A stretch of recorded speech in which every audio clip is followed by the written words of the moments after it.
And here is actually the body of Jasmine Pace still inside the trash bags. I'm cutting, as I said, along one side and along the closed end so that the bags can be sequentially lifted off and removed from her body. Showing you 181, 2, is that a continuation of this process? Yes, sir, it is. And 181, 3. And here we are actually getting to the inner trash bag. And now we actually can see, obviously, a hand, right hand, handcuffs, and this is an ankle and foot. Thank you, sir.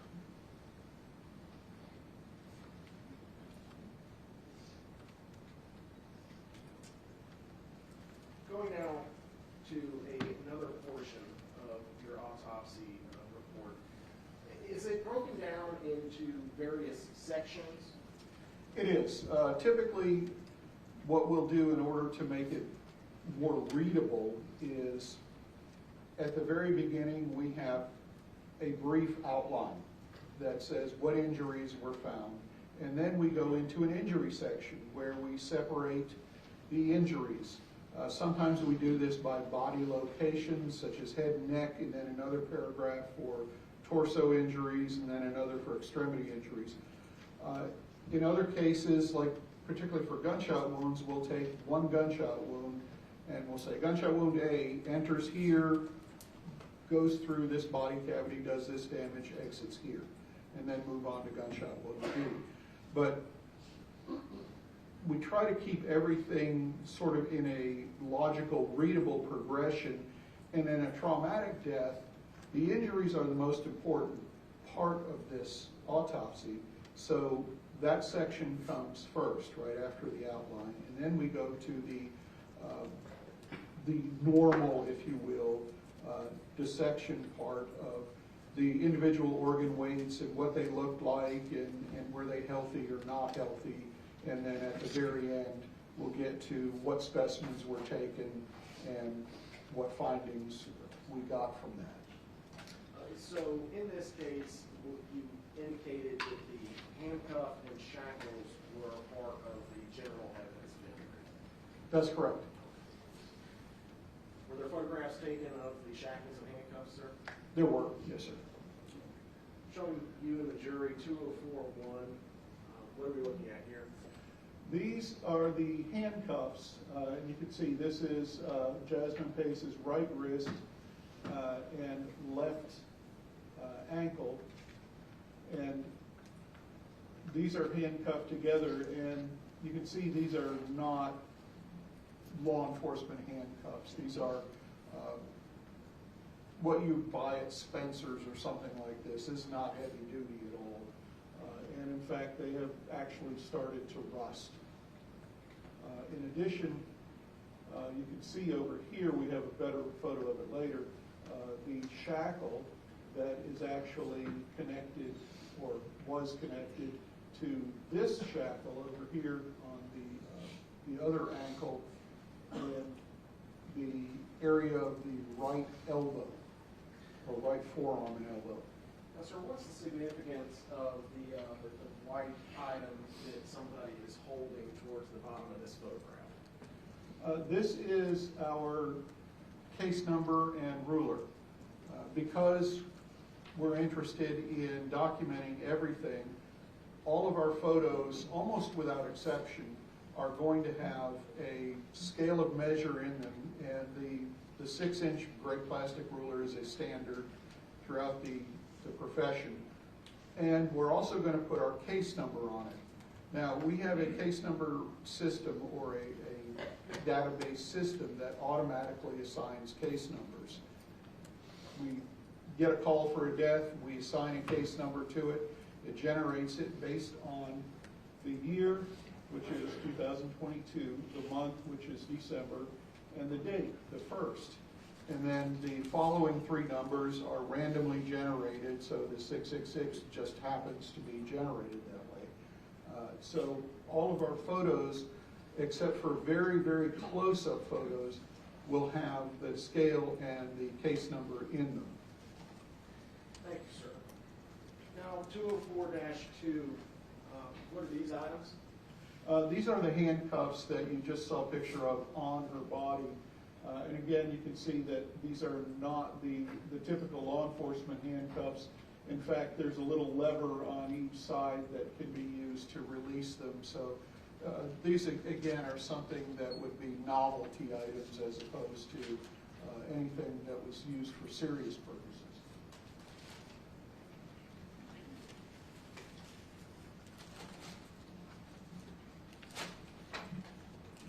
Sir, I'm handing you what's being marked for identification.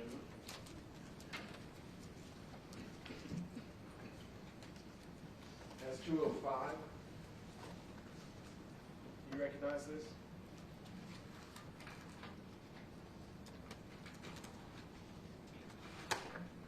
The labeling on this bag is not is not medical examiner, it's law enforcement labeling, but I do recognize the description of that. Would opening it help familiarize yourself with the contents? Certainly, we can do that.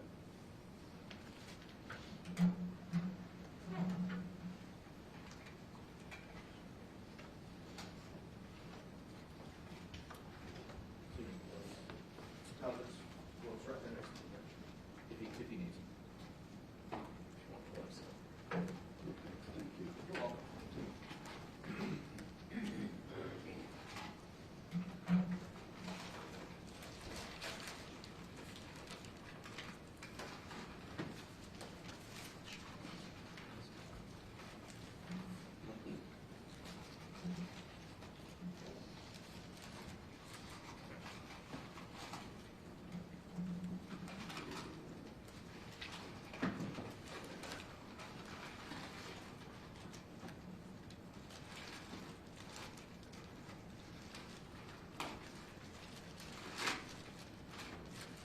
This internal clear plastic bag has the label from the medical examiner's office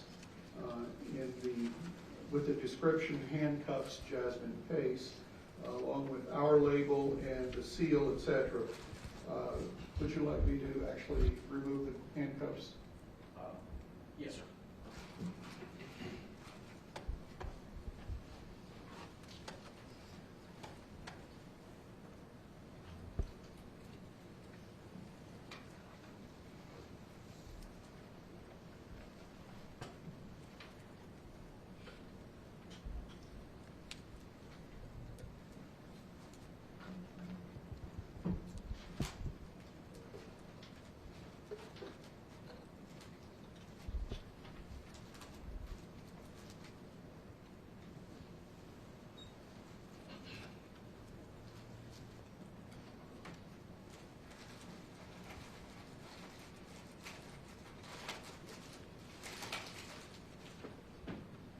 They are still wrapped in the surgical towel that came from the medical examiner's office.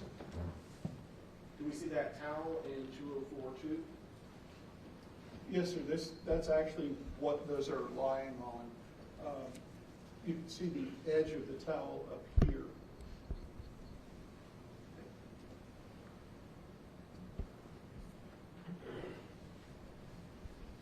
And again, these are not the typical law enforcement handcuffs. They're simply cheap steel, chrome-plated.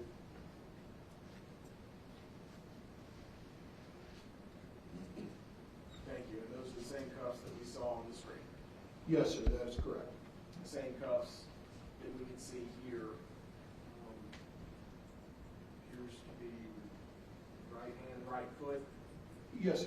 Okay. Thank you, sir.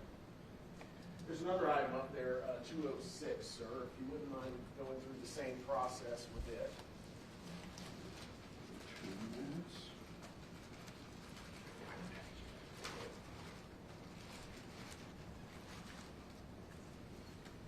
Your Honor, I move to admit into evidence 205.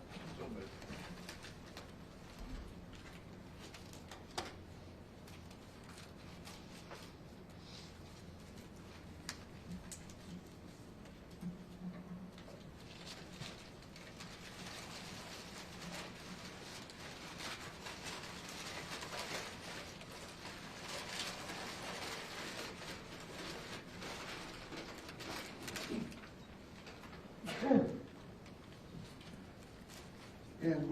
this paper bag, we have again a clear plastic bag with the medical examiner's office label marked as Shackles Jasmine Pace. And these would be those that were, or the shackles that were removed from her body at the time of autopsy. What's the difference between handcuffs and shackles, sir? Handcuffs would have a short chain on them, and shackles would have a longer chain. Basically, the intent is to allow you to walk with shackles. So you obviously can't handcuff someone's ankles together, they can't walk. But by the same token, if you shackle someone's wrist together, that gives them a fair amount of space. So the chain length would be basically the big distinction.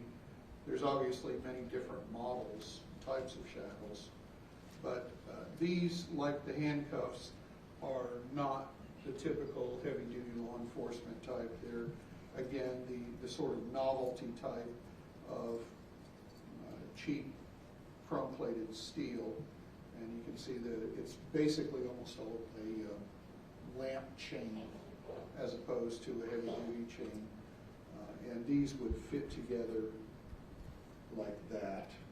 So the chain length isn't very long, and these, both of these have still some blood and rust on them. So, sir, I'm now showing you 204-3 are the shackles that you just held up to the jury, the same ones depicted in 204-3. Yes, sir. Where were the shackles affixed to Jasmine Pace's arm? In the case of the shackles, it was not to the left arm, but it was to the right elbow, or the forearm just below the elbow. So her left hand and arm were actually free. They were not bound. I'm showing you this admitted into evidence as 204-19.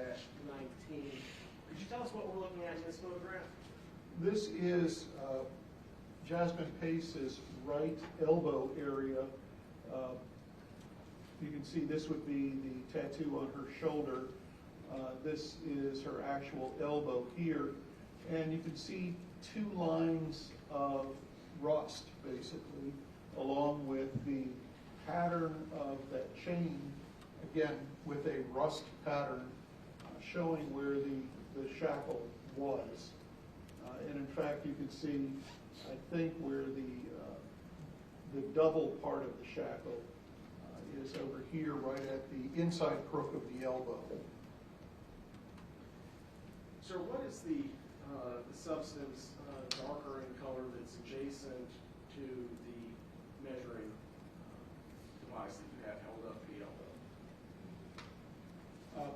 This right Yes, sir. here is blood that has dried. The lighter, more yellowish is rust. Now, some of this is rust and blood mixed because, again, her body is wet, and so the blood tends to creep everywhere by capillary action.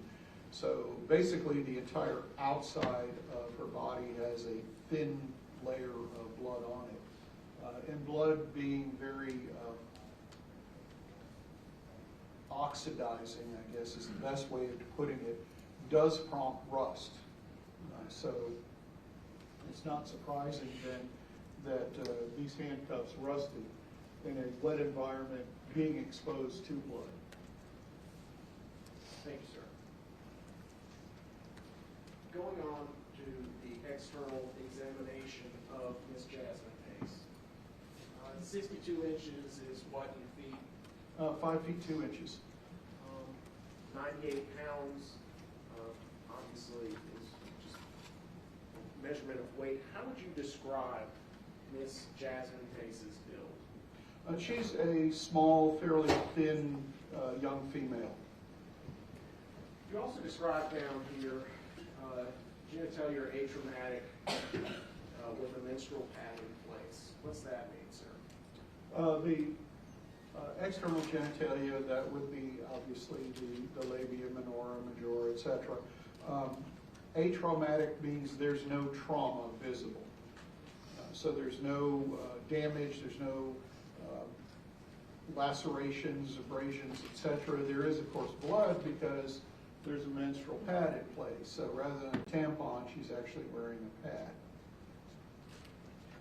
Was that item collected? It was, yes, sir. Turned over to the police department? Yes, sir.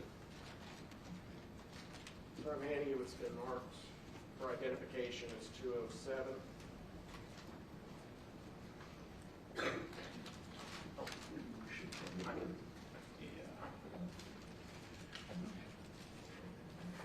Please tell us what item 207 is.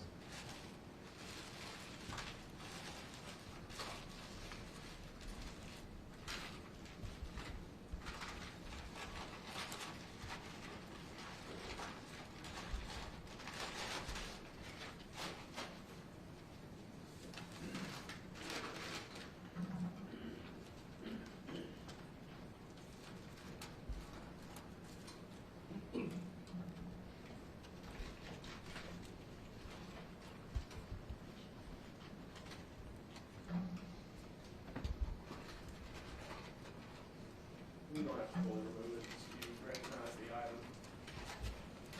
I do. This is the gray underwear that Jasmine Pace was wearing at the time of autopsy, and in it is the menstrual pad that's adherent to the crotch of the panties. Your Honor, I would move to admit it to evidence 207 and 206. So then,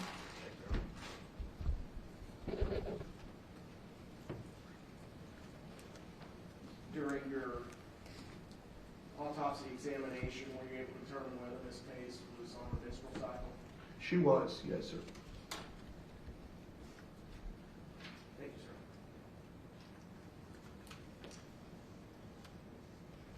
You mentioned in your autopsy report on page 2 that the injury locations are consistent with the decedent's fetal body position as found. I'm going to show you now 204-4. Is this the condition and positioning of Ms. Pace after the final interior garbage bag, I think it's garbage bag number 3, was removed from her body? Well, it's actually open. She's lying on it, so it hasn't quite been removed. At this point, because she's not even 100 pounds, I just picked her up, moved her off to the side so that we wouldn't disturb any of the garbage bags.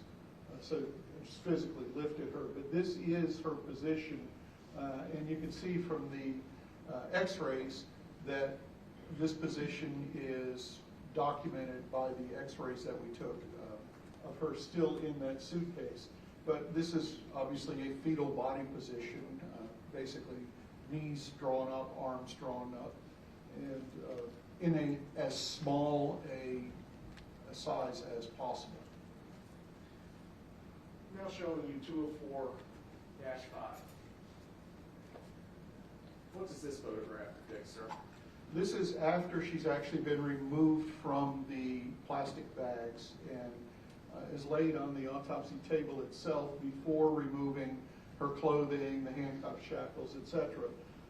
Here you can see the position that she's in, where her right arm, you can see just the edge of the shackle around her elbow area. Her right arm and wrist is tucked between her knees, crossed at the ankles, and her left arm is basically free. So when you wrote down that I want to make sure I don't misquote you, the injury locations are consistent with the decedent's fetal body positioning as found, I don't see any stab wounds up there. Can you explain that?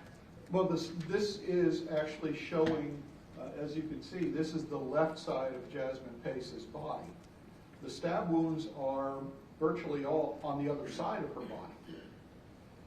And when we look at the other side of her body, in this position, basically we just rolled her over, all of those stab wounds and incised wounds are clustered in the area of her head, neck, shoulder, and upper torso. They're just all on the other side of the body. So this side of the body, as you can see, basically has no injuries.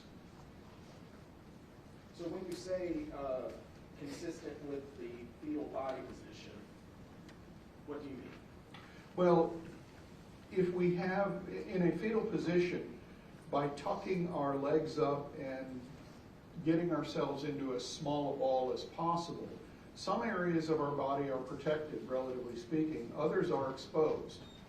And if you have your knees drawn up, obviously she's not quite as tightly compacted as she was inside that suitcase. If you have your knees drawn up, you're basically protecting your abdomen and the lower part of your chest. If you have your arms crossed, again, you're protecting your chest. But what you're doing is exposing your shoulders and your back.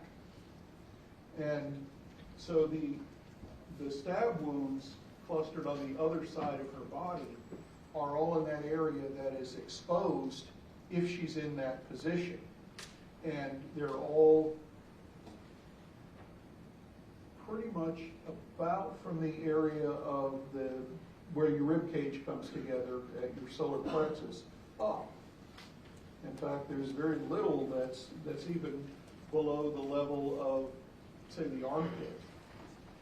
So this is all from head, neck, shoulder, upper chest, well, upper back, really, and virtually nothing below that except for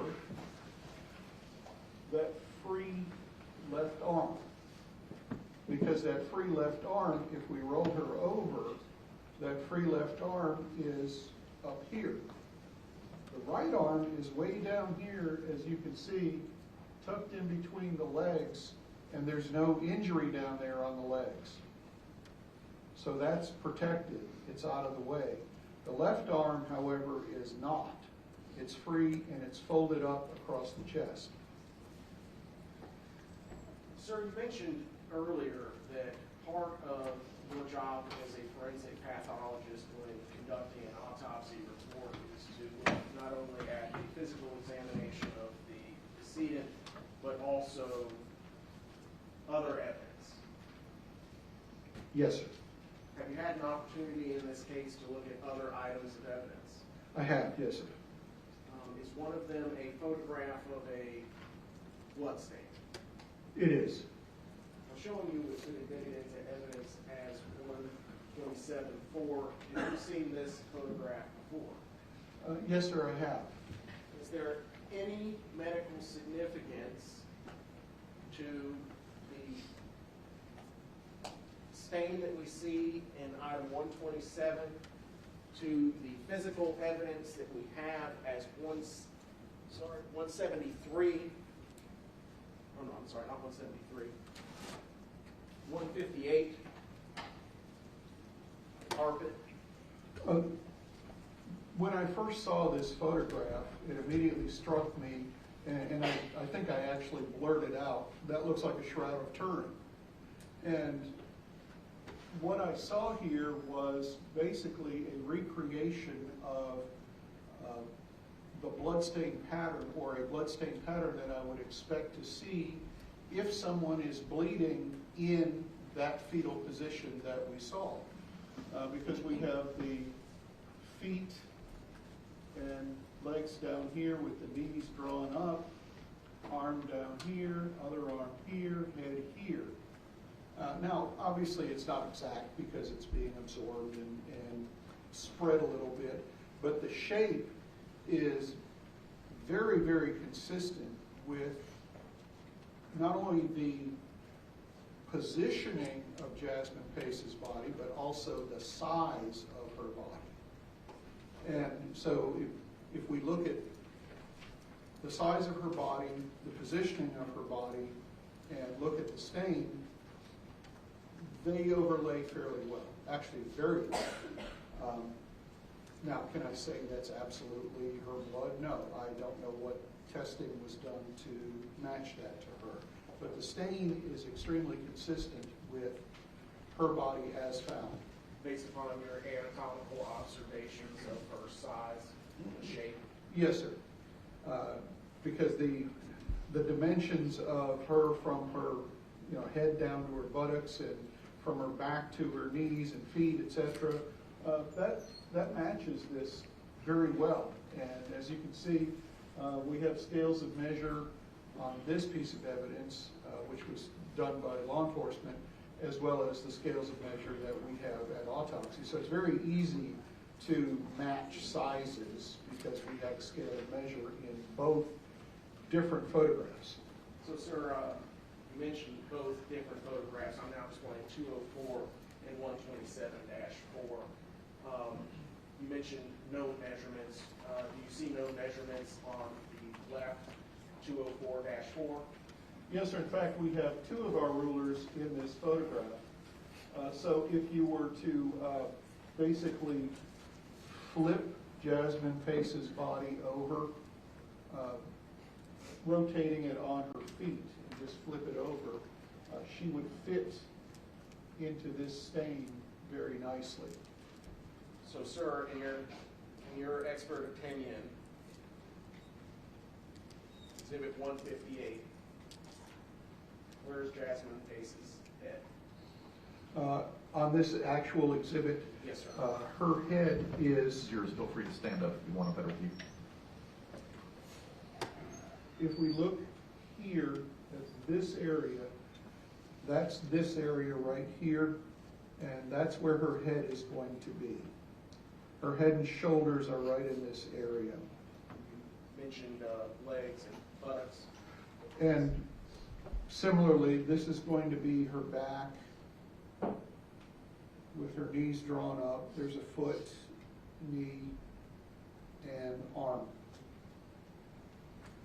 Specifically, which arm? That's most likely going to be her left arm. And why would you say most likely be her left arm? Well, that's the arm that not only has the injuries, but it's also the arm that is lying, or is, excuse me, I said left arm, I meant right arm. That's the arm that's got the injuries. The left hand and wrist has injuries. The right shoulder has injuries. So this would be most consistent with the left wrist area. I believe I said that correctly without confusing myself. Thank you. During your external examination of Ms. Pace's body at autopsy, were there signs of obvious injuries? There were. Let's start with the head and neck. Do you, in your autopsy report, work from head down? Yes, sir.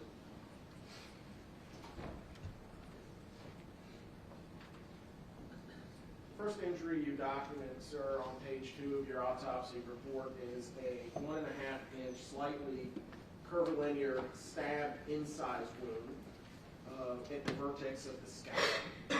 What would a curvilinear stab and incised wound look like? Well, we have our stab incised wound, and obviously since we have stabs and we have incised wounds, there's got to be sort of a middle ground where it's kind of stabbing and cutting as well. And so that is a stab incised wound. Curvilinear means it's not absolutely straight, but it's curved. And it's not irregular, it's linear. So we have a curved but linear wound that is a combination of a stab and incised wound, and the measurements all refer to the length of that wound. And the vertex scalp is the top of the head. It's at the vertex, the most vertical part of the body. So at the top of the head, we have this wound on the scalp.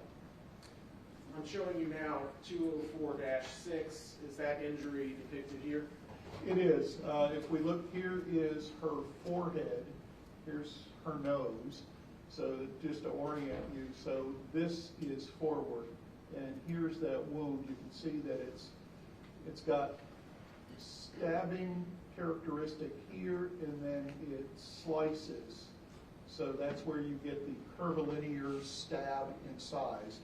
So the blade's going in, it doesn't penetrate the bone, it just goes down to the skull, and then it cuts backward. Thank you, sir. The next injury you describe is a 1 3/4 inch stab incised wound on the right forehead above the eye. Sir, I'm going to show you 204-7. Would you mind pointing that out to the jury? That would be this wound that we see here.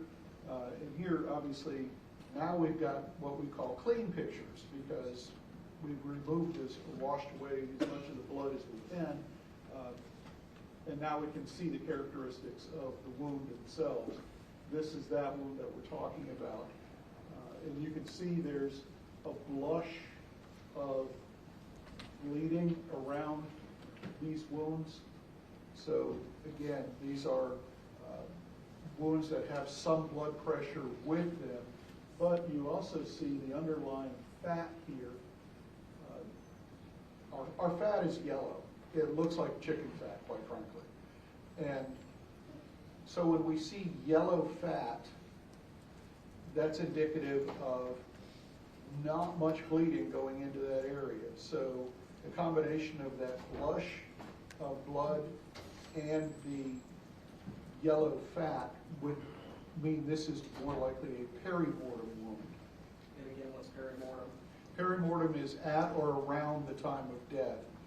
There's not full blood pressure at that time.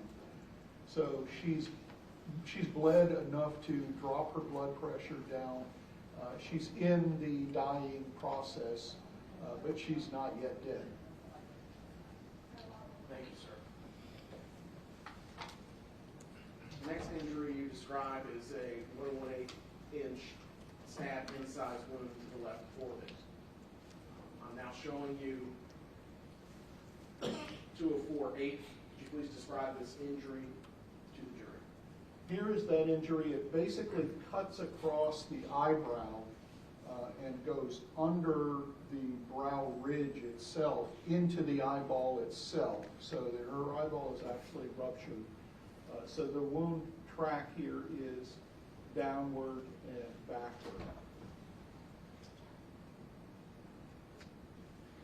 Next injury is a 1/2 inch irregular stab wound. What is an irregular stab wound? That's going to be one that isn't linear, doesn't have the usual characteristics of a straight stab wound. We've all cut up our food and prepared food. If you take your knife and you stab it into the roast beef, that's going to be a typical stab wound. If on the other hand you sort of wiggle the knife around as you're doing it, that's going to leave an irregular stab wound. Now showing you 204-9. Please describe the injury to the jury. The philtrum, by the way, is that ditch in the middle of your upper lip coming down from the nose. And here you can see it goes here, then curves, then goes down, and then curves. So this is a knife that is, it's a stab wound, but it's hitting bone and being deflected. So that's why you get this curvilinear thing. In addition, that skin is not uniformly smooth because you have the philtrum. So you have a peak and a valley and then another peak coming up, as well as the bottom edge of the nostril. So the contours of the face are very irregular and you're hitting bone, but not penetrating deeply into it. That's what makes it an irregular stab wound. Thank you, sir. The next injury is a 3/8 inch stab wound to the chin, just left of midline. I'm showing you 204-10. And this is that stab wound, and you can see it's very regular, very consistent, very smooth, very linear, but it's not very big, so it doesn't go very deep.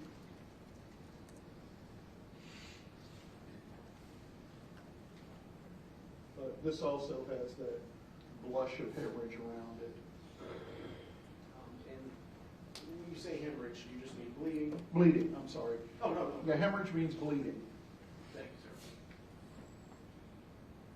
Next, sir, you go on to describe a large number of stabs to the side of the head and neck. And for this, you may need your autopsy report to explain them. So here's Exhibit 202. I'm now showing you, sir, 204-11. Could you orient the jury to which side of Jasmine Pace are we looking at? Obviously, this is the right side of her head, right here, eye, top of the shoulder down here. Here you see her left hand, which we'll get to momentarily. But you can see all of these individual stab wounds and stab incised wounds that are occupying the right side of her head and face. These don't go any deeper, basically, than what you see. They don't penetrate into the skull until we get down to neck wounds. Even this double stab wound in the ear here only goes to skull. So her brain is remaining intact. So there's no actual brain injury at this point. These are basically stabbing into muscle, soft tissue, etc. And because it's not penetrating the skull, would any of these injuries be immediately fatal? They wouldn't be immediately fatal, but obviously with this number of stab wounds, there's going to be a lot of bleeding coming from them because the head is a very vascular part of our body.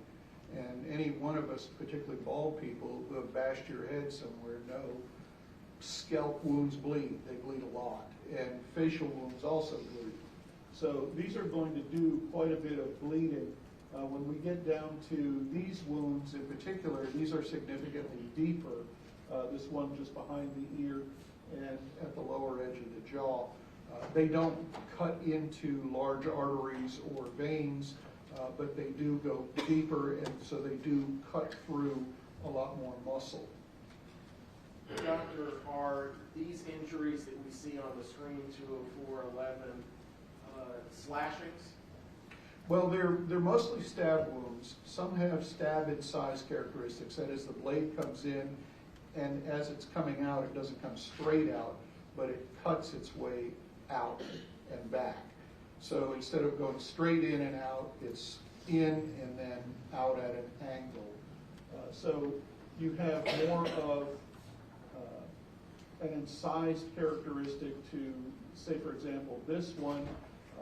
In this particular wound, this is a good example of where you have that little curved edge here, which would be the initial penetration, and then the cut coming out as the blade deflects, hitting skull, etc.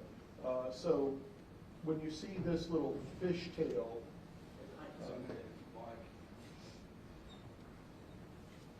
when you say a fishtail, what are you talking about? this little double peak thing that you see along here, we don't see it in every stab wound. What we're looking for is basically the contour of the knife, the cross section, if you will.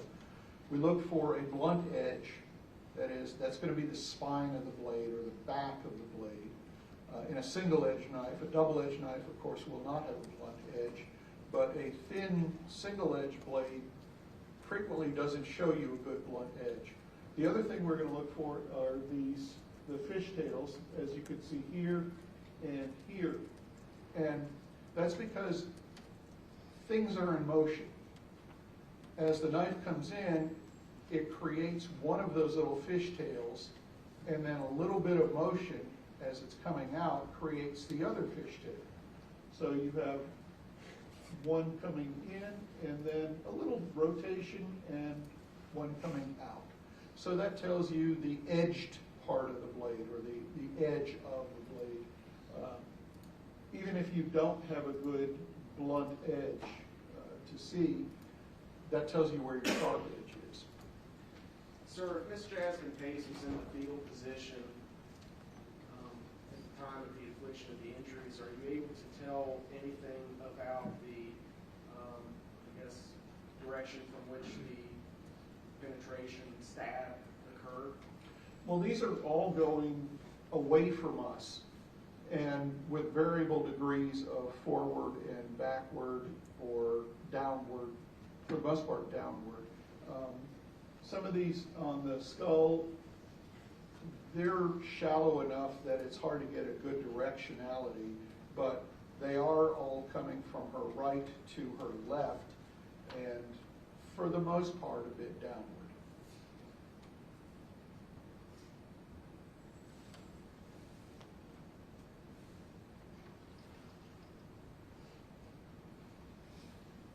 Next, sir, you described a injury to the right side of the neck with a 1/4 inch stab wound with 1/8 inch anterior blunt edge. It penetrates completely through the neck before exiting and transecting the thyroid horn as well as the jugular. Sir, I'm showing you now what's been admitted into evidence is 204-12. Can you please tell us what we're looking at here? Well, for orientation, here we have the top of the left shoulder. Obviously, this is the neck. There's that stab wound on the chin that we saw before. This is actually one wound pathway. It comes in here and exits here. In the course of this, it actually cuts across the larynx or the voice box, and your larynx has two cartilage horns that stick up. Those are called the laryngeal horns.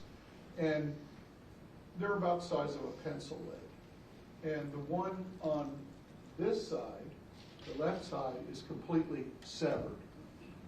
In addition, the jugular vein, which sits right next to the carotid artery, is also transected. By transected, we mean cut in half. So it's completely divided.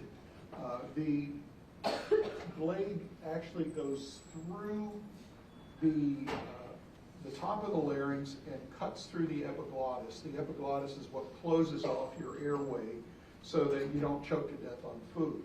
So it's basically a thin flap of cartilage about the size of your thumbnail. And as you swallow, it flips down to close the larynx and the trachea so you don't get water into your lungs. So that is cutting right through there. The interesting thing is that it doesn't actually cut through carotid arteries, even though the carotid runs right next to the jugular. So it misses the carotid and it severs the jugular. The important thing to that is the jugular vein is a large volume of blood, but it's at low pressure. So you don't bleed as fast from a cut of the jugular vein. In movies and TV and books and stuff, they always talk about, oh, he cut his jugular vein and blood spurted out. No, blood doesn't spurt from a jugular vein or a vein cut, it flows out. Arteries are the ones that are under pressure, and that's where the blood spurts. In this case, the arteries were not damaged in the neck. Now, doctor, can you tell, since it was a entrance on to our left, okay, on the screen, and exiting on the right side of the screen in 204-12, are we able to glean anything about the size of the knife? The knife is going to have a relatively broad blade, but relatively thin. And by a broad blade, I mean that from the spine to the cutting edge is going to be wider. So this is not your average steak knife or anything like that. It's what most people would call a butcher knife. Actually, it's a chef's knife. And it's the kind that when you're watching the cooking shows on TV, when they're rapidly chopping their onions, that's what they're using, is a chef's knife. And so those are going to have a fairly wide and fairly long blade. And the reason for that wide blade is to get the handle up off of the cutting board. That's the only real reason that it's that shape. The skinny blades are going to be more slicers. And if you're a knife nerd, then you know exactly what I'm talking about, but most people are not. Thank you, sir. I'm showing you 204.13. What is this? This is actually the exit side of that wound, and you can actually see through it to the autopsy table on the other side. Here is part of the larynx at the base of the tongue itself, or excuse me, the root of the membrane that holds the tongue. And you can see there's a couple of ragged areas here. So the blade is not a quick in-out, it's an in with some motion. Not necessarily twisting, but some relative motion. Not a lot, because as you can see, this is a pretty symmetrical wound coming out. But it's coming in from the right-hand side and coming out toward us. Doctor, the injuries that we just saw on the screen, it bisected the larynx with the hole on both sides. Would that affect a person's ability to vocalize, talk? You're above the vocal cords themselves. Those are buried down in the larynx.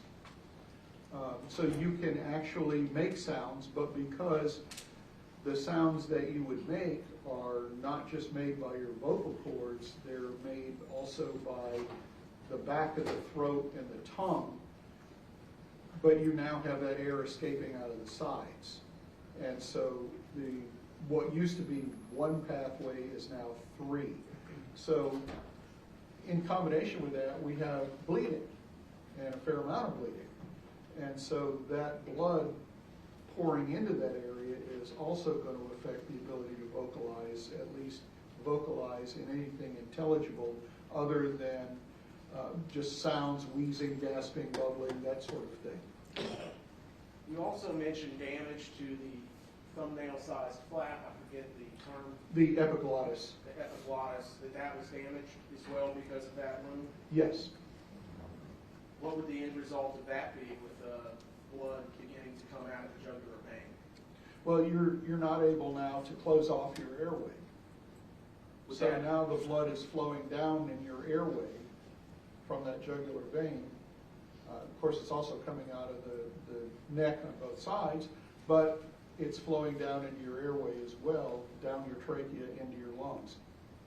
So that's going to fill your lungs with blood.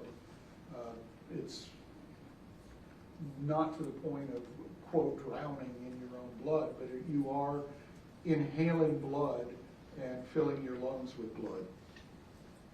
Thank you, Doctor. The next injury you describe is an injury to the left posterior neck with a 2.1-inch stab wound without an identifiable blunt edge. I'm now showing 204.14. Tell us what we're looking at here, Doctor. This is the back of Jasmine Pace's head and neck. We're obviously just within the hairline here, so we're up at about this level.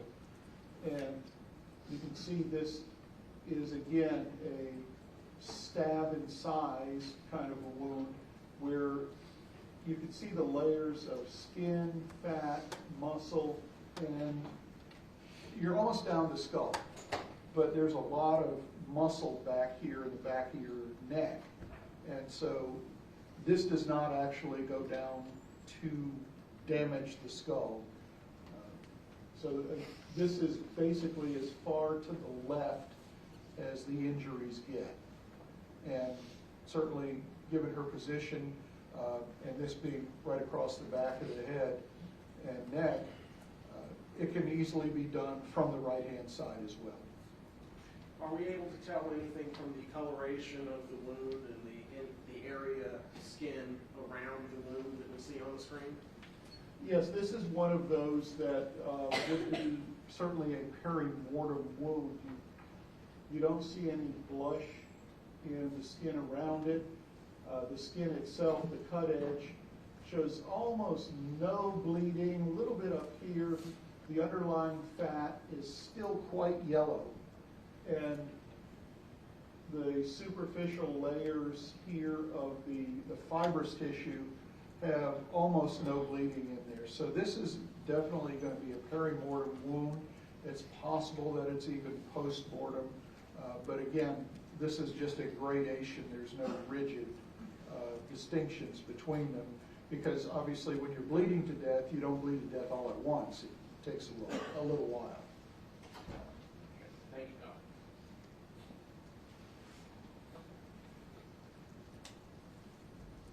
Next, sir, you begin to describe injuries to Jasmine Pace's torso.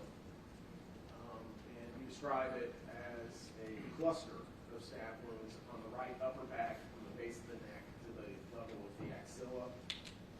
You then describe the individual injuries themselves. Showing you now 204-15. Could you please show the jury where those injuries are? Well, we've already discussed the head injuries.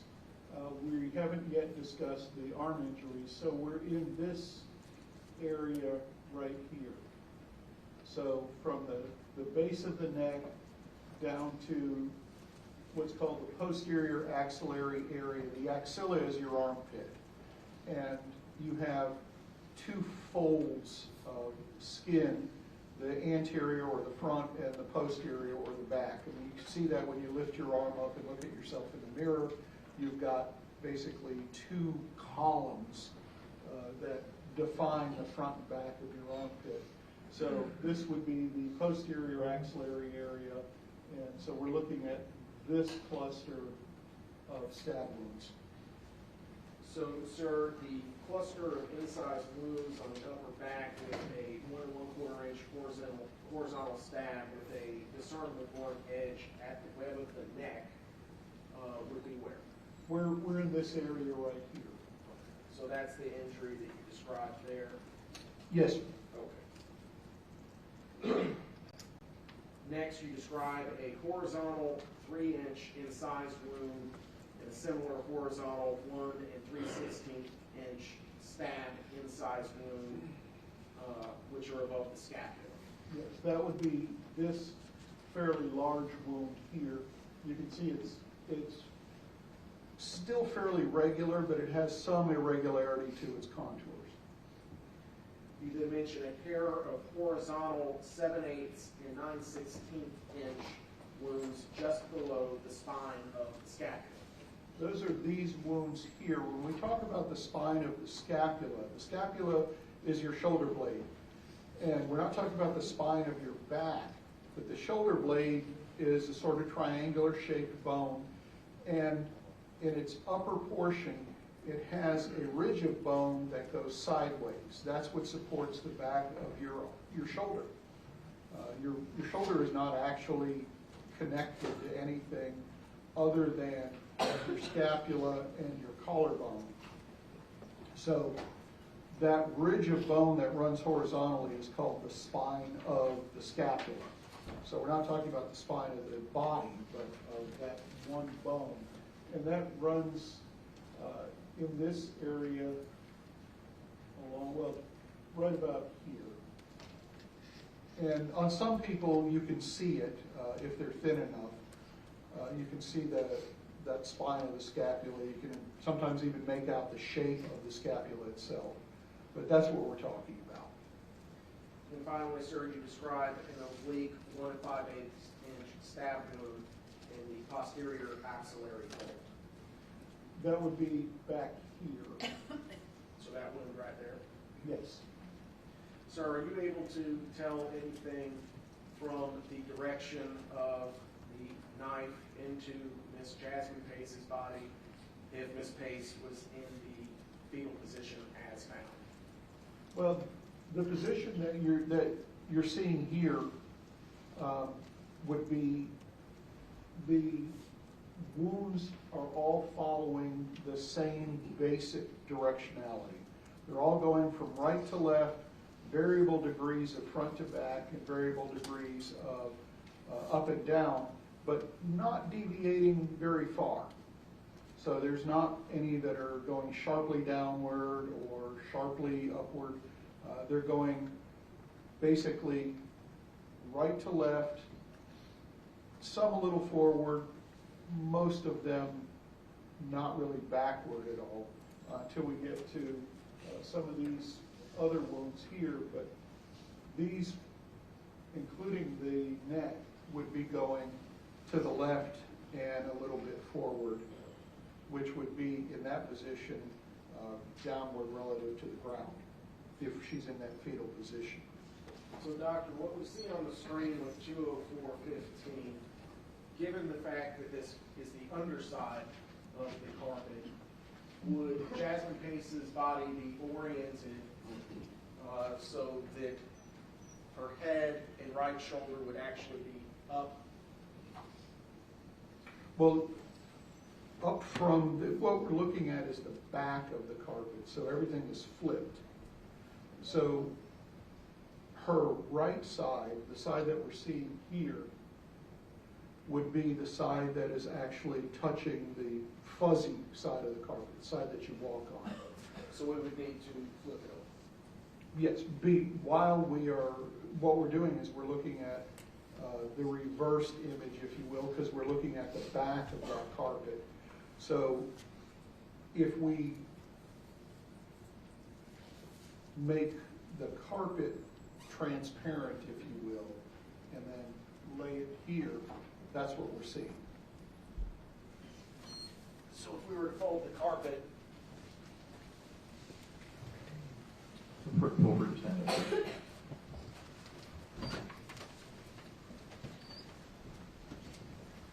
we were to fold the carpet back over, you described the wounds as touching the fuzzy part of this physical exhibit. Is that correct? Yes, sir. So if we were to flip it back again, just to orient ourselves, you described your head as being here, Correct. meaning that Jasmine Pace's head would be at this location, but the injuries would be down. Correct. Fair to say that she was not at this location when she was stabbed. Not during the stabbing, but placed there while she was bleeding heavily. So if she's there during the stabbing, I mean, the blood's going to flow out of her.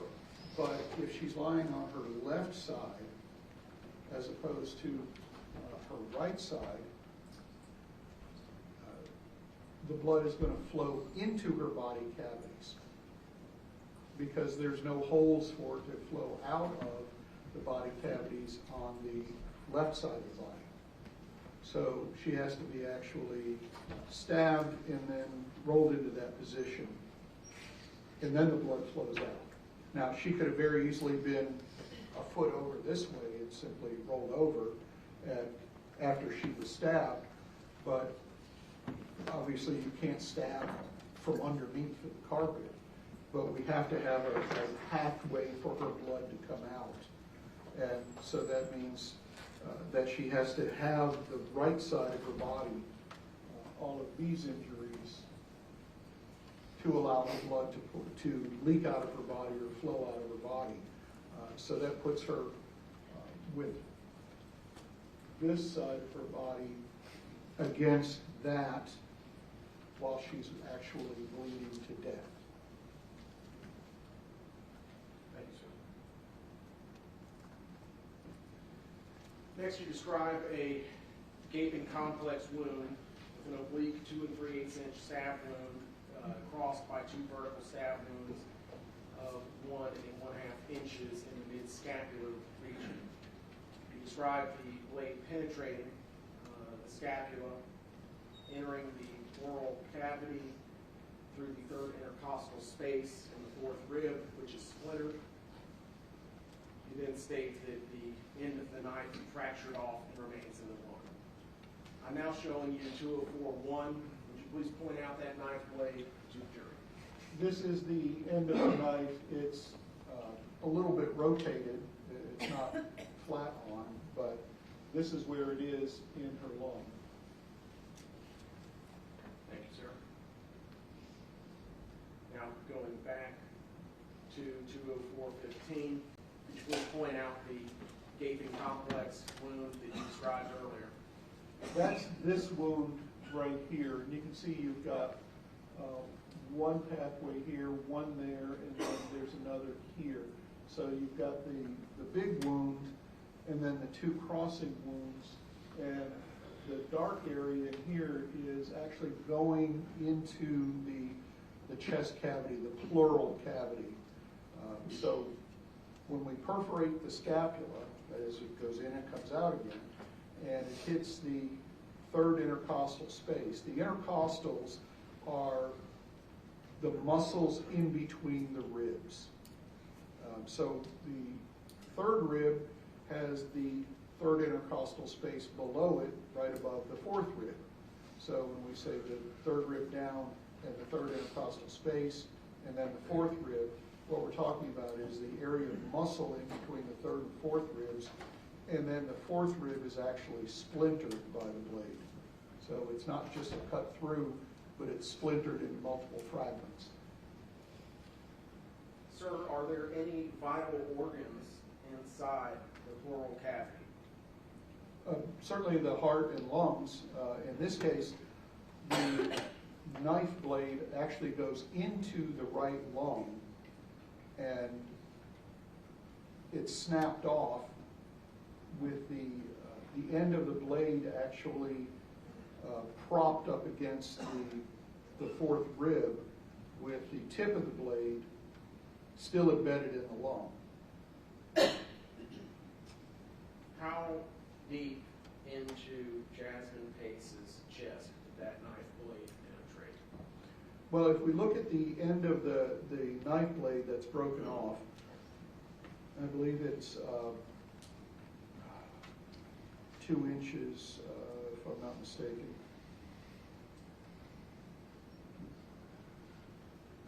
Fractured section. So we have the 2-inch long section that is embedded in the lung, plus the chest wall, or the ribs, plus the chest wall, plus the scapula, plus the muscle and skin of the back. So we're looking at 3 inches or so of the knife actually going in before the 2-inch section of blade actually breaks off and is completely within the chest cavity. There's none of that sticking out visible in this hole. It's actually all the way down in there. Now, sir, I'm going to draw your attention to another injury that we see closest to the ruler. I have another photograph of it. It's 204-27. Are we able to infer anything from this?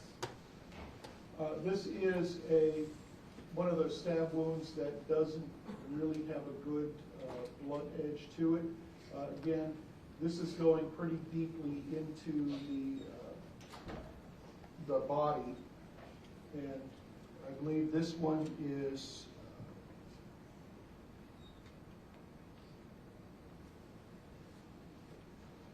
the one that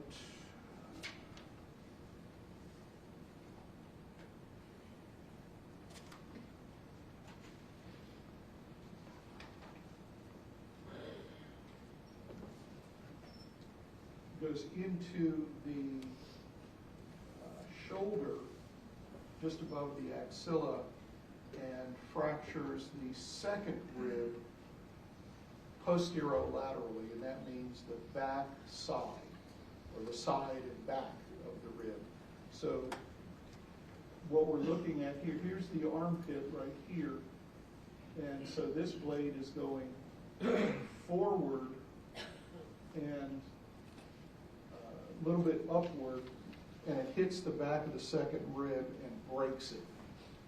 And when you say upward, is that using the standard anatomical description, like up towards head, or are we talking up from ground? No, we're talking up towards head. Again, standard anatomic position. Just wanted to make sure I wasn't confused.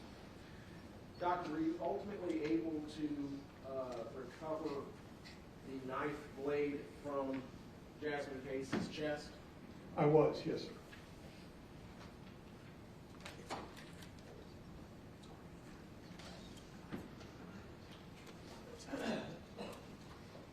Sir, I'm handing you what's been admitted into evidence as Exhibit 177. Would you mind opening that up?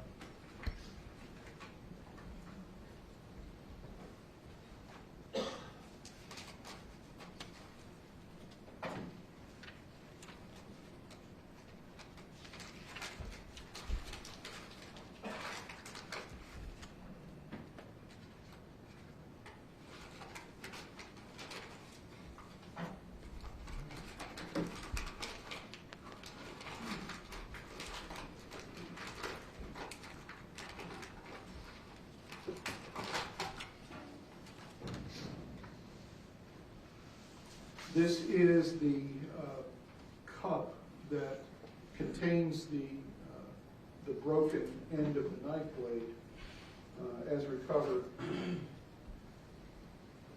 at the time of autopsy from the medical examiner's office.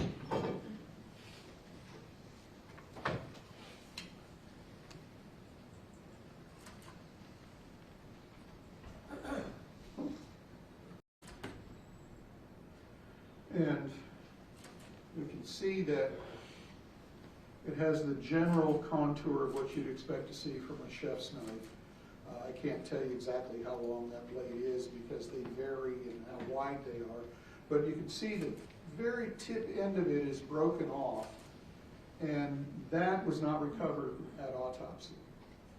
But this part of the blade is all the way embedded in the chest. If we assume that my fingers are ribs, then in this case the knife isn't like this through the ribs. If the lung is here, the knife is actually, or the tip of the end of the knife is actually all the way in and propped up against the inside of the ribs itself, embedded all the way into the lung. Is that injury fatal? It's certainly likely to be eventually because there is a large hole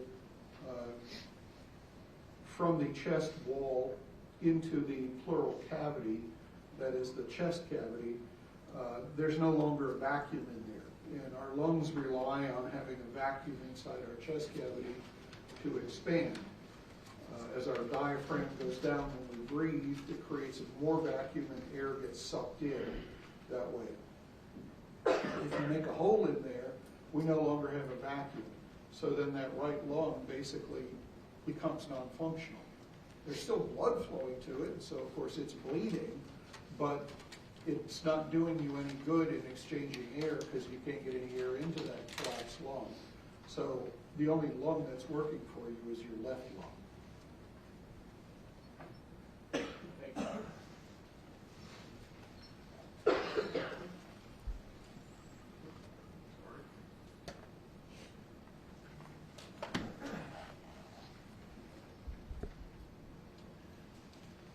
That was that other injury that you already described, Doctor. I'm sorry.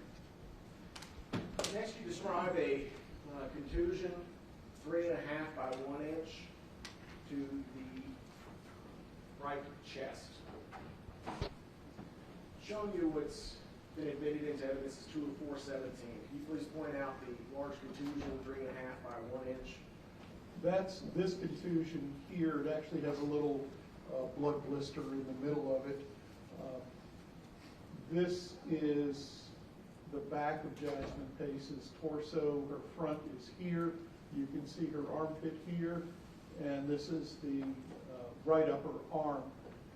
Here is this large pink to red contusion. Do contusions form, I guess, post-mortem? Well, blood has to flow into a bruise. A contusion is a bruise.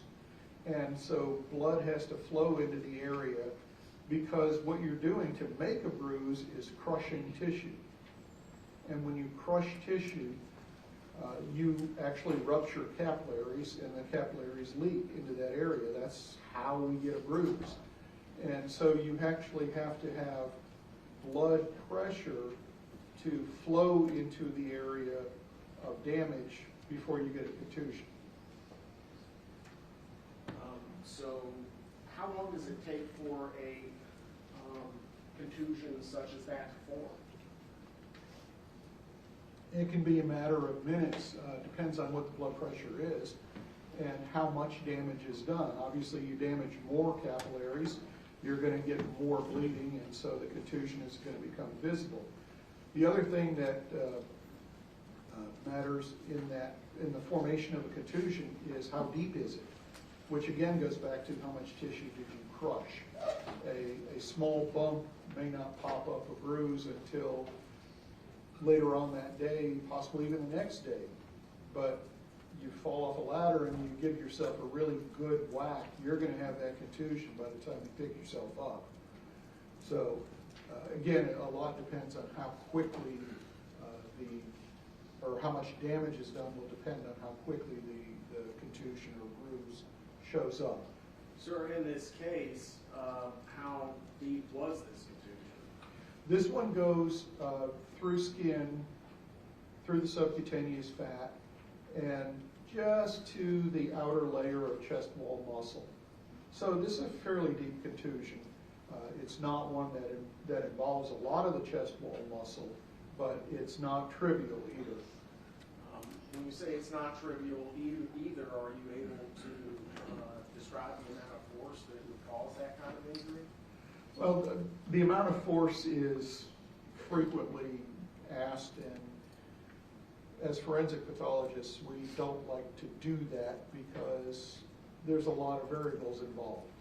In this case, we have a thin young woman who doesn't have a lot of subcutaneous fat, so the amount of force it would take to cause that contusion may be different than a robust male or an older person, et cetera, et cetera. So this is, again, not something that is likely to come up in her from just bumping into the counter. This is going to be like a fall against a counter or a blow or something that is going to get her attention, if you will, not one of those where you hit your elbow and you didn't notice it, and then later on you realize, oh crap, I gave myself a bruise. You mentioned get her attention. What kind of, I guess, physical effects could an impact like that have on a person? Well, it depends again on the amount of force and whether you're ready for it, if you will. But certainly it's going to stagger you for a bit. It's not necessarily going to knock you out or anything, but there are other bruises on her, particularly on her neck area, that would be more likely to cause, if not unconsciousness, at least semi-consciousness. Could it knock the wind out of you? It could.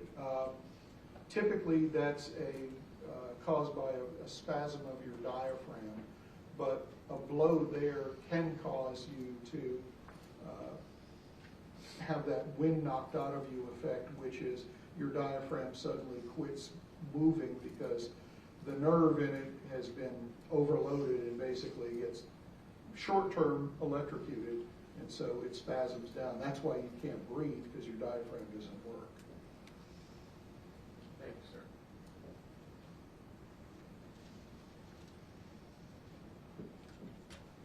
You mentioned bruising to the neck. Yes, sir. On the front of Jasmine Pace's neck, there's a number of abrasions and faint bruises, but the abrasions aren't associated with any stab wounds. And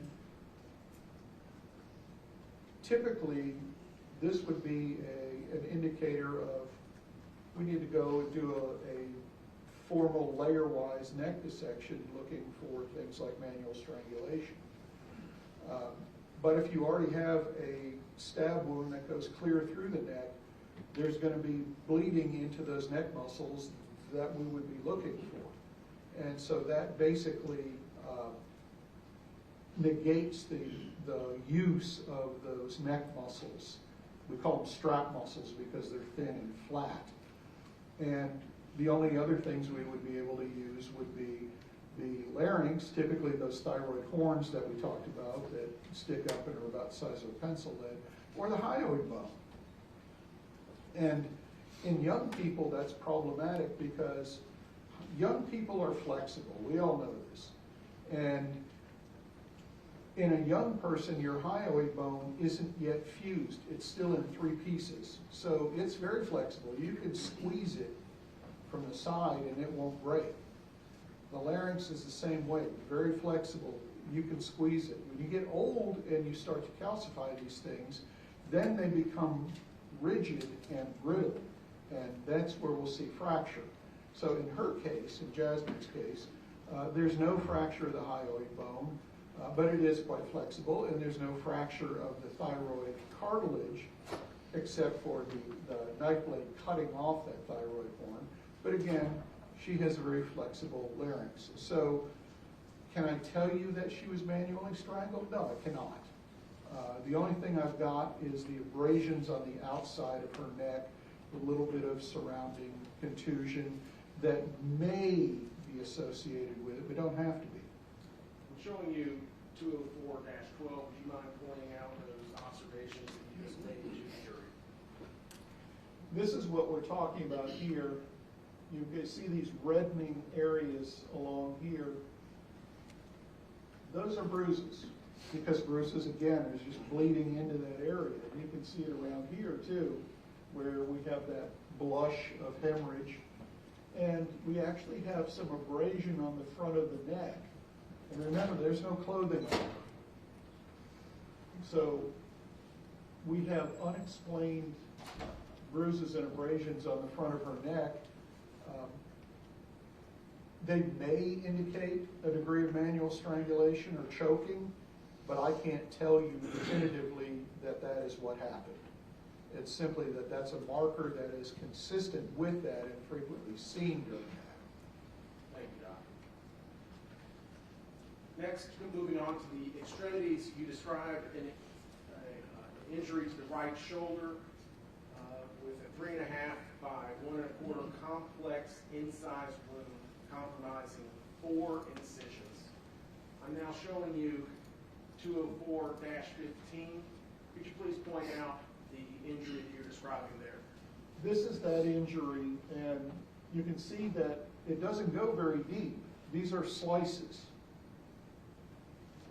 And you can count them in there. There's 1, 2, and you can see how it slices up here. So we're actually slicing up sections of skin and underlying subcutaneous fat and a little bit of muscle of the actual shoulder itself. Now, Doctor, I'm going to zoom in. Are you able to tell us anything about the color of the injuries and redness to the surrounding area? Well, if you look at these areas in here, there's more redness to them. You can see this is nice and red here. This is the one that goes all the way through the neck. But look at how yellow this is relative to the amount of yellow fat displayed in this wound. So this is going to be more of the antemortem side of that wound. So we have, that gradation going across from antemortem to perimortem. In her case, I don't see any definitive post-mortem wounds. I see perimortem wounds that are probably right near death, but again, death doesn't occur instantaneously. You're bleeding to death, and so it's a relatively slow process. Thank you, Doctor. Next, you describe mid-portion of the shoulder with a complex 1 3/4 by 1 1/2 stab wound with 4 separate stabs. Going back to that same photograph, 204-15, could you describe the location of that? This is actually that wound. It sort of has the shape of a Z, but you can see there's 1, 2, 3, and then a 4th one right there. This wound is actually one of the more damaging wounds because unlike this wound here, which is more dramatic, if you will, this time the knife actually penetrates into the armpit. And in your armpit, you not only have a bundle of nerves called the brachial plexus, you also have artery and vein going into your arm and providing blood to your hand. So in this case, not only the nerves of the brachial plexus, but also the artery and vein of the brachial artery and vein are damaged and severed. So now we have not just venous blood under low pressure, large volume, but arterial blood, high pressure. So this wound is going to bleed pretty significantly. A lot of that blood is going to be internal, but it's going to work its way out. And the internal bleeding is going to come about because the multiple layers of muscle will sort of close over and block off a lot of that bleeding. But because we have that Z shape, where you're cutting not only with the muscle fibers, but across the muscle fibers, that's going to be more open and allow more bleeding to occur.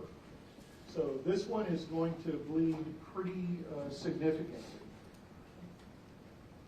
Thank you, sir.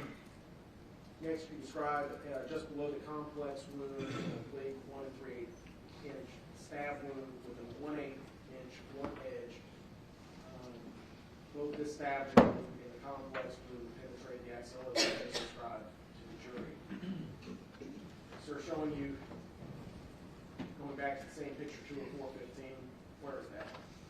There we have this wound, which goes upward in the arm and actually gets into the axilla as well. So these two are creating a fairly large amount of damage into the muscle of the upper arm going into the axilla or the armpit area and doing a lot of damage to the vasculature and nerves in that area. Next, you describe an injury to the right elbow with a 1/4 inch superficial incise wound with surrounding abrasion. I don't believe that we have a photograph of that, do we, Doctor? I don't believe so, but it's actually on the elbow itself, superficial wound, a little bit of abrasion around it. Would it be a fatal? It would not be, no, sir.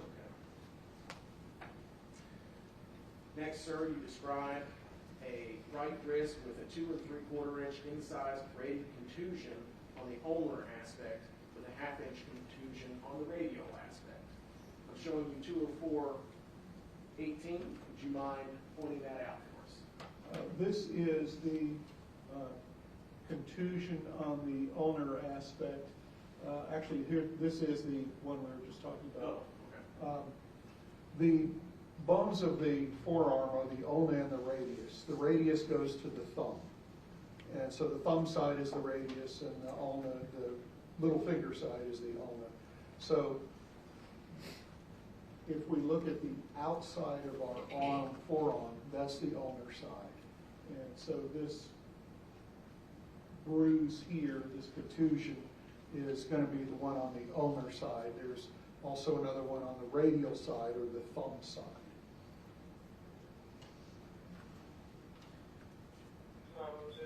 You mentioned the thumb side with a 1/2 inch contusion on radial aspect. Sir, would you mind pointing it out?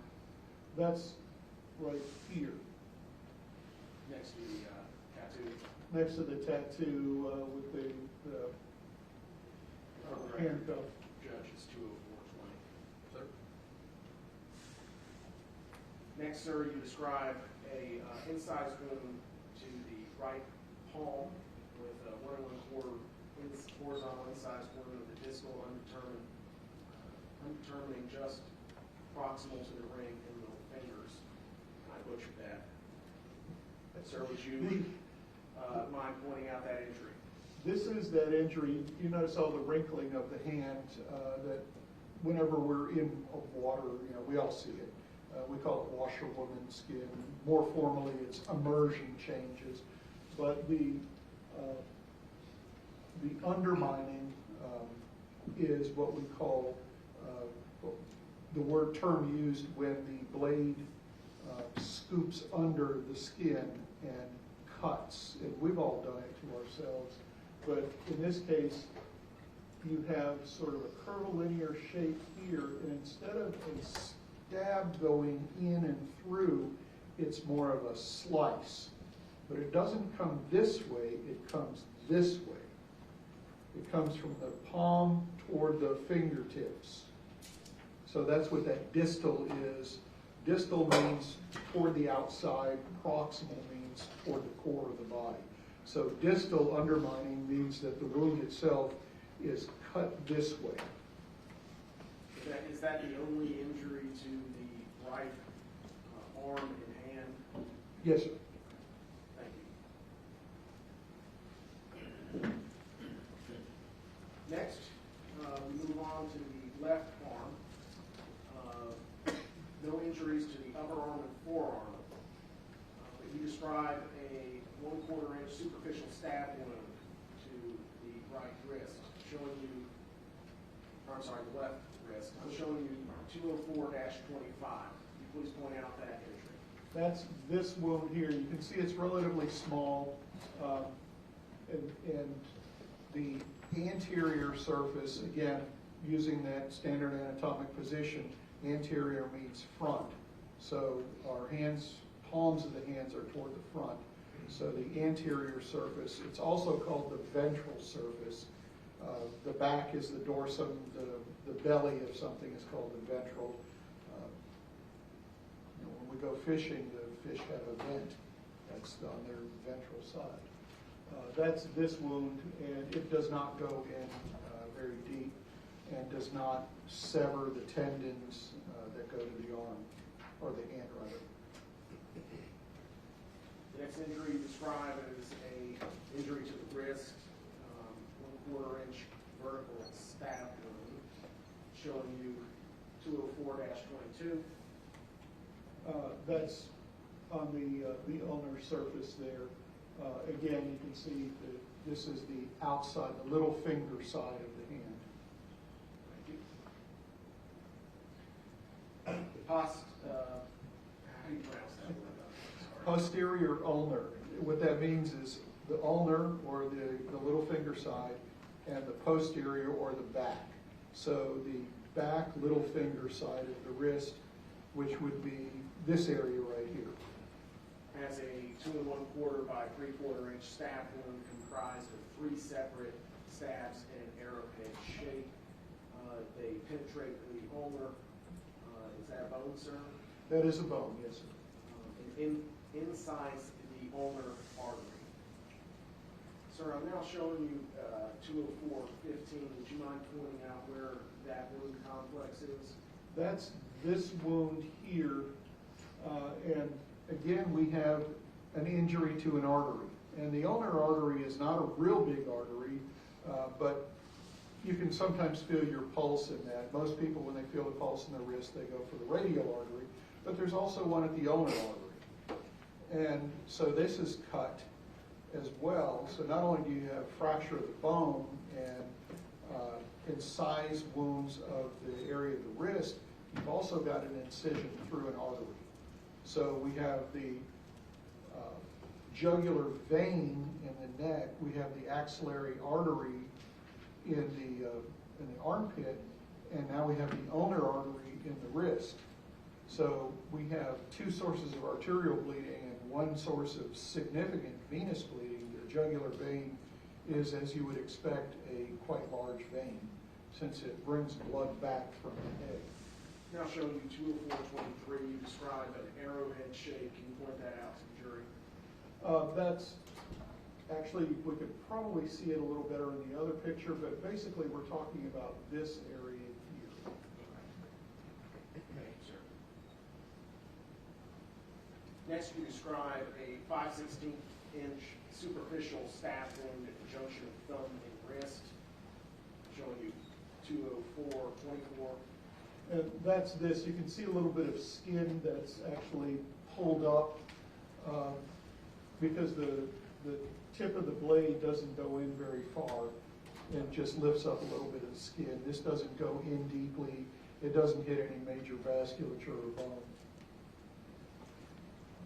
You describe a 1 3/8" stab wound with a 1/16" blunt edge just below the distal wrist, and it goes completely through the hand, exiting the palm with a 1 1/4" wound. Would you mind pointing it out to the jury on 204-23? That's this wound here, and you can see the depth of that wound, and that actually goes all the way through. It comes out on the palm side of the hand right through here. Showing now 204-25, the injury you described is at the, I guess, center of the photograph. That's correct, yes, sir, right here. Thank you. You then describe a 1 1/2" incised wound exiting through the back of the palm. Is that what we see in 204-23? That's this wound here. Basically, it's a slice across the little finger side of the hand that goes all the way through this area of muscle along here. I'm now showing you the back of the hand, 204-25. Doctor, are you able to tell from looking at this which direction the hand was facing at the time of the incised wound? No, sir. It's basically horizontal or across the long axis of the hand. So it could be like this, it could be like this. Depending on how the wrist is turned, would depend on or would vary the angle of the knife. So it's just an incised wound, it's not a stab. What about the preceding injury that went through and through?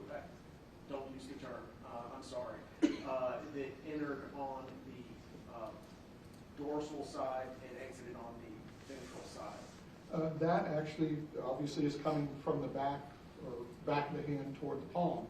And so if we take the left hand and put it in the position, then the wound is coming in this way. If we put it in this position, then it's different from all of our other wounds that are on the right-hand side. So if we lay that left hand out, then we've got to turn it over for the blade to go in the back and come out the palm. So we have multiple variable ways that we can have the direction of the knife going relative to her body, depending on where the arm is and where the hand is and how it's rotated. So because that left arm and hand are free, that is, they can move in any direction that you can normally move your hand and arm, you can't lock her into a rigid position for that wound. Now, if we put her hand where we found it when she when the bags were unwrapped from around her body, it's in this position. So a blade coming from the right is going to be able to go through this hand if you bend the wrist like this. Or if it's facing this way, it can come this from right and going upward. And again, that would fit with the other wounds that we see that are all going from the right to the left and a little bit upward, sometimes a little bit downward. And not much in the way of forward or backward, but some variation on those. Thank you, Doctor. You then describe a quarter-inch superficial stab wound above the back of the hand in reference to the fifth metacarpal. By pointing that out, Judge, or I'm sorry, Dr. Cottrell. That's this wound here. The metacarpals are our hand bones. The carpals are our wrist bones, metacarpals are our hand bones, and our fingers are called phalanges. So the hand bones are actually, when you look at an x-ray, what looks like a hand or what looks like your fingers is actually your metacarpals for the most part. And so that's over the bone leading to your little finger. That's the fifth metacarpal. You then describe, sir, a horizontal 3/4 inch stab wound between the fourth and fifth metacarpals going completely through the hand, incising bone and tendon, and exiting through a 5/16 inch wound on the palm. Sir, I'm showing you 2 and 4/23. Would you point that one out? That's this wound. You can actually see the end of a severed tendon right here. And obviously this would be the fifth and the fourth metacarpals. You describe it exiting the palm. Could you please point out the exit? And that's the exit right here in the wrinkled surface of the palm. Thank you. You describe a perforating stab wound of the index finger entering the back of the finger through a 9/16 inch wound. It incises tendon and bone of the first phalanx, exiting the palmar aspect of the finger through a 5/16 inch wound. Returning to 204/23, would you point that out? That's this wound here. It's on the first joint or the first phalanx of the phalange of the index finger. And this one goes through the finger and comes out on the palm surface. You can see, here's the thumb and the index finger here, and this is where it comes out. For the record, 204/26.